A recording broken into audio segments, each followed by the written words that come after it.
श्री कृष्ण कहते हैं अर्जुन से अपनी तुलना किसी से ना करे। एक बार की बात है, अर्जुन श्री कृष्ण से कहते हैं, मैं इतना कुछ करता हूँ और इतना दान करता हूँ, फिर भी दानवीर कर्ण क्यों बोला जाता है। इस ब्रह्मांड में सबसे बड़ा दानवीर जो कर्ण है और मुझे क्यों नहीं बोला जाता। अब कृष्ण इस बात पे मुस्कुराने लगते हैं। श्री कृष्ण अर्जुन को बोलते हैं, चलो मेरे साथ।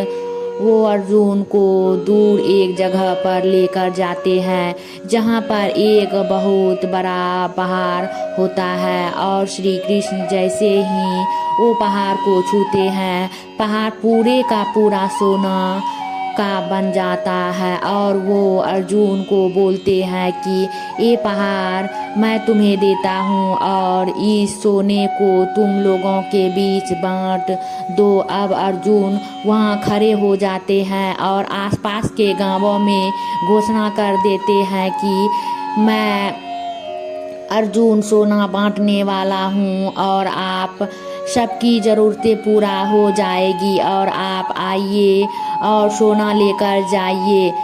अब अर्जुन रोज सुबह से शाम तक सोना बांटने लग जाते हैं। अर्जुन रोज सोना बांट रहे होते हैं और लगातार सोना बांट रहे होते हैं तो अर्जुन थक जाते हैं और थक जाने के बाद अर्जुन बोलते हैं, मैं इतना सोना दे रहा हूँ, अब जिस व्यक्ति की जितनी ज़रूरत होती है वह उतना सोना लेकर जाता है। फिर भी एक व्यक्ति बोलता है, मेरे घर में शादी है। अब तब अर्जुन बोलते हैं, तुम ज़्यादा सोना लेकर जाओ। कोई व्यक्ति बोलता है, मेरे घर में मेरी माँ बीमार है। तब अर्जुन इन्हें भी ज़्यादा सोना दे देते हैं। अब अर्जुन लोगों को सोना देते ही जा रहे पर लोगों की सोना लेने के लिए लाइन खत्म ही नहीं हो रही है और लोग दूर दूर से सोना लेने के लिए आने लग जाते हैं।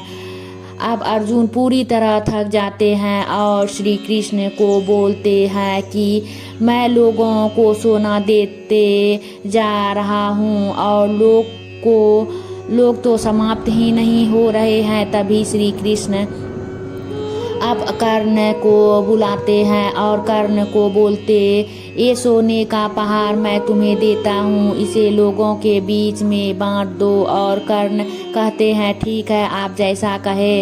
अब कर्ण वहाँ खड़े हो जाते हैं। कर्ण घोषणा करते हैं, ये जो सोने का पहाड़ ये मैं आप सबको दान देता हूँ। अब ये बोल के कर्ण वहाँ से चले जाते हैं। अब कर्ण के जाने के बाद श्री कृष्ण बोलते हैं अर्जुन से, जब तुम सोना दे रहे थे और तुम कौन होते हो ये ठहरने वाले, कितना सोना देना है। और तुम जब सोना दे रहे थे तब तुम खुद की तारीफ सुनने के लिए दे रहे थे, जबकि ये सोना तुम्हारा था ही नहीं। जब कर्ण आया और इन्होंने सिर्फ लोगों में घोषणा कर दी, सब सोना ले लो। ये फर्क है तुम में और कर्ण में और इसीलिए कर्ण को दानवीर कहा जाता है। दोस्तों, इस कहानी से यही सीख मिलता है। ये कहानी हमें यह सिखाती है कि प्रत्येक व्यक्ति की उनके जीवन अपनी खुद की क्षमता, प्रतिभा और अनुभवों के साथ हर व्यक्ति अद्वितीय होता है और उन व्यक्तियों से खुद की तुलना करना व्यर्थ होती है और हमेशा निराश की ओर ले जाती है। हेलो दोस्तों, ऐसे ही जानकारी के लिए मेरा चैनल को सब्सक्राइब और लाइक अवश्य कर दे और कमेंट में जय श्री कृष्ण अवश्य लिखे। जय श्री कृष्ण।